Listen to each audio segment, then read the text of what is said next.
இன்னைக்கு மதியம் நல்லா பயங்கரமான தூக்கம். அத்தை கொஞ்சம் வீட்டுக்கு வெளியில வேலை பார்த்துட்டு இருந்தாங்க. நான் கொஞ்சம் நேரம் ஃபோன் பார்த்துட்டு, சரி நம்மளும் வேலை பார்க்க ஸ்டார்ட் பண்ணலாம். அதுக்கு முன்னாடி நல்லா சாங்கா போட்டுட்டு கேட்டுட்டே வேலை பார்க்கலாம் அப்படின்னு பார்த்தேன்.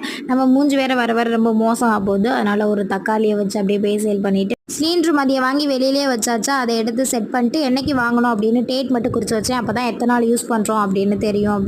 அப்படியே வீட்டெல்லாம் கூட்டி பெருக்கிட்டு, மாமா எனக்கு ஈவினிங் போல பஜ்ஜி வாங்கிட்டு வந்தாங்க. ஆளுக்கு 2, 2 எனக்கு மட்டும் 3. ஏன்னா நான் தானே இந்த வீட்ல ரொம்ப சின்ன புள்ள அதனால. அப்படியே சாப்பிட்டுட்டு டீ போடுவான்னு கேட்டேன். இல்ல வயிறு ஃபுல்லா இருக்குன்னு சொல்லிட்டாங்க. பால் அப்படியே சிம்ல போட்டுட்டு கொஞ்ச நேரம் கதை பேசிட்டு இருந்தோம். பீட்டருக்கு அப்படியே கருவ நெத்துலாம் பொறுக்கி குடுத்தேன். அவங்க நல்லா தெம்பா சாப்பிட்டுட்டு இருந்தாங்க. அப்புறம் நேரத்துக்கு அப்புறம் தான் டீ போட்டு எல்லாருமே குடிச்சாச்சு. இன்னைக்கு நைட்டுக்கு தோசை தான் மாவு இல்லாம எடுத்து வச்சுட்டு நானும் அப்படியே ஃப்ரெஷ் ஆயிட்டு தோசை ஊத்த ஸ்டார்ட் பண்ணியாச்சு. இன்னைக்கு தோசை ஊத்தும்போது எனக்கு ரொம்ப கடுப்பா இருந்தது. ஏன்னா அத்தை ஒரு சீரியல் ஒண்ணு பார்த்துட்டு இருந்தாங்க. அதுல ஃபுல்லா எபிசோடு ஃபுல்லா அழுதுட்டே தான் இருந்தா. நல்லா இருப்பிய மாத்துங்க அத்தை, என்னால தாங்க முடியல அப்படின்னு சொல்லிட்டு இருந்தேன். ஃபைனலா நைட்டு நல்லா சாப்பிட்டாச்சு. அப்படியே தயிருக்கு பால் மட்டும் காய்ச்சி வச்சுட்டு தூங்க வேண்டியது தான். பாய் பாய்.